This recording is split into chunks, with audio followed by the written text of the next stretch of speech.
بسم اللہ الرحمن الرحیم۔ السلام علیکم دوستو، اب بات کرتے ہیں بحرین کے بارے میں۔ خلیج فارس میں جزیرہ نما عرب کے مشرقی ساحل کے قریب واقع یہ ملک جزیروں کا مجموعہ ہے۔ سب سے بڑا جزیرہ بحرین ہے۔ ملک کا رقبہ 765.3 مربع کلومیٹر ہے۔ بحرین جزیرے کا رقبہ 217 مربع میل ہے۔ بحرین کی آبادی 1.702 ملین افراد پر مشتمل ہے۔ ملک کی سطح میں تنوع ہے، بلندیاں اور پستیاں ہیں، پتھریلے علاقے بھی ہیں اور نرم مٹی کے رقبے بھی۔ مرکزی بحرین میں چشمے پائے جاتے ہیں جن پر کاشتکاری کا انحصار ہے۔ 4 صدی عیسوی قبل مسیح سے لے کر 7ویں صدی عیسوی تک ایرانیوں نے بحرین پر حکومت کی۔ اس کے بعد 8ویں صدی عیسوی سے 1541 تک یہ عربوں کے تسلط میں رہا۔ اس کے بعد پرتگیزیوں نے اس پر قبضہ کر لیا، مگر 1602 میں ایران نے بحرین کو دوبارہ فتح کر لیا۔ 1878 میں یہاں الخلیفہ خاندان کی حکومت قائم ہوئی۔ ملک میں زرعی، ماہی گیری اور تجارت نے فروغ پایا۔ 19ویں صدی میں اس خطے میں وارد ہونے والے مغربی اثرات بحرین کو بھی متاثر کرنے لگے۔ 1820 میں بحرین اور برطانیہ میں ایک معاہدہ ہوا جس کے تحت برطانیہ نے دفاع اور خارجہ امور کی ذمہ داری لی۔ ملک میں ایک اپنا نمائندہ مقرر کیا۔ 1868 میں ملک برطانوی حفاظت میں آ گیا۔ 1893 میں یہاں ایک امریکی تبلیغی مشن قائم ہوا جس سے ملک میں جدید تعلیم کا آغاز ہوا۔ اس طرح امریکی اثرات کی ملک میں ابتدا ہوئی۔ اس صدی کے ابتدائی حصے 1931 میں تیل کی دریافت دراصل امریکی کوششوں ہی کا نتیجہ تھی۔ جدید تعلیم نے معاشرت کو شدت سے متاثر کیا۔ نئی نسل میں قومیت کا شعور پیدا ہوا۔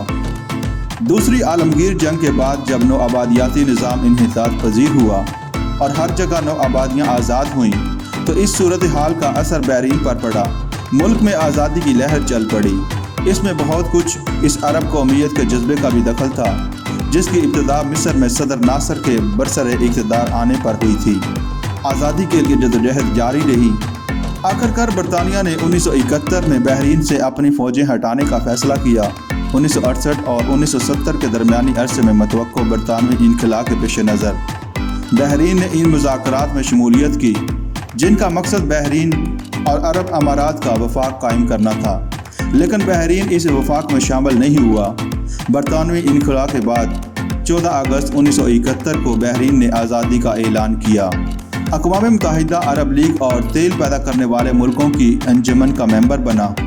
1973 میں ملک کا آئین بنایا گیا جس کے نتیجے میں ایک اسمبلی وجود میں آئی جو 2 سال بعد 1975 میں امیر عیسیٰ بن سلیمان الخلیفہ نے برطرف کر دی۔ انتظامی اختیارات کابینہ کے پاس ہیں۔ امیر نے ٹیسٹ سیکیورٹی لا کو قانون کے ذریعے نافذ کر دیا اور آرٹیکل کی ان شقوں کو منسوخ کر دیا جو کہ اسمبلی کی قانون سازی کرنے کے متعلق تھیں۔ اسی سال امیر نے ٹیسٹ سیکیورٹی کورٹ بنائی جس کے فیصلوں کے خلاف اپیل نہیں کی جا سکتی تھی۔ 1979 میں ایران میں آنے والے اسلامی انقلاب کا اثر بحرین کے معاشرتی اور سیاسی نظام زندگی پر بھی پڑا۔ 1981 میں بحرین کی Islamic front for liberation of Bahrain نے حکومت کا تختہ الٹنے کی کوشش کی جس کا مقصد ملک میں اسلامی نظام کا قائم کرنا تھا، لیکن اس کوشش کو ناکام بنا دیا گیا۔ 1990 میں اسلامک فرنٹ نے ملک میں بم دھماکوں کا سلسلہ شروع کیا۔ 20 نومبر 1996 میں ڈپلومیٹ ہوٹل کو نشانہ بنایا گیا۔ خلیج جنگ اور روس کے ٹوٹنے کے بعد کویت میں بہت سی پارلیمانی اصلاحات کی گئی جس کو بحرین کے رہنما نے ایک اچھا موقع سمجھا، اور 1992 میں مختلف مذہبی رہنما اور تاجروں جن کی تعداد 300 کے قریب تھی عبد الامیر الجہری کی رہنمائی میں ایک پٹیشن پر دستخط کیے۔ ان کے واضح مطالبات میں قومی اسمبلی اور 1975 کے آئین کی دوبارہ بحالی شامل تھی۔ امیر نے ان مطالبات کو ماننے سے انکار کر دیا۔ 1994 میں دوسری پٹیشن جس پر 22,000 لوگوں کے دستخط تھے پاس کیا۔ حکومت نے بہت سے شیعہ مذہبی رہنما کو گرفتار کر لیا اور ان پر الزام لگایا بحرین میں ہونے والی میراتھن ریس میں ان کا منصوبہ خواتین پر پتھراؤ کا تھا۔ 1999 میں شیخ حماد بن عیسیٰ الخلیفہ نے اپنے والد شیخ عیسیٰ بن سلیمان الخلیفہ کے انتقال پر اقتدار سنبھالا۔ ان کے دور اقتدار میں ملک میں بہت سی اصلاحات نافذ کی گئیں۔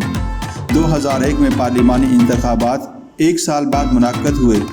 ان انتخابات کا 4 گروپس نے بائیکاٹ کر دیا، جن کے نام الوفاق شیعہ Islamic group, national democratic action بائیں بازو کا گروپ، اسلامک ایکشن سوسائٹی شیعہ group, nationalist democratic rally society عرب نیشنل سوسائٹی۔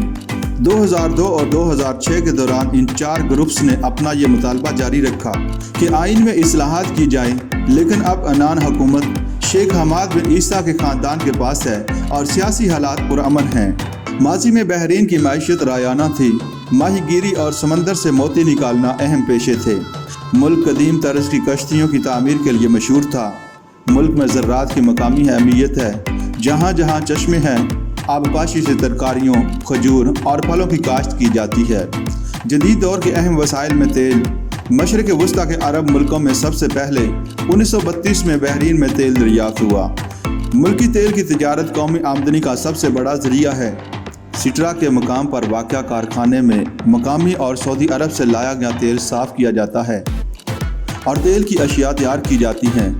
خطے کے دوسرے ملکوں کے برعکس بحرین کی تجارت میں انہی کی زیادہ اہمیت ہے۔ صنعت میں تیل صاف کرنے، ایلومینیم اور سیمنٹ کے کارخانے شامل ہیں۔ اہم درآمدات میں خام تیل شامل ہے اور برآمدات میں پیٹرولیم اور پیٹرولیم کی مصنوعات شامل ہیں۔ بحرین اور پاکستان میں دوستانہ اور برادرانہ تعلقات ہیں۔ دونوں ملک دینی اور ثقافتی رشتوں میں منسلک ہیں۔ دونوں میں تجارتی تعلقات ہیں اور باہمی صنعتی اور معاونت کے لیے وفود کا آنا جانا ہے۔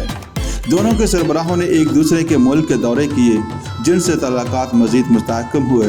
عالمی مسائل اور خاص طور پر اسلامی ممالک کے معاملات میں دونوں ملکوں کے نقطۂ نظر میں یکسانیت ہے۔ باہمی تعلقات اس امر سے مستحکم ہوئے ہیں کہ بحرین میں پاکستانی کارکنوں کی ایک بڑی تعداد کام کرتی ہے۔ آفت اور مشکل کے ہر دور میں بحرین نے ہر ممکن طریقے سے مدد کی۔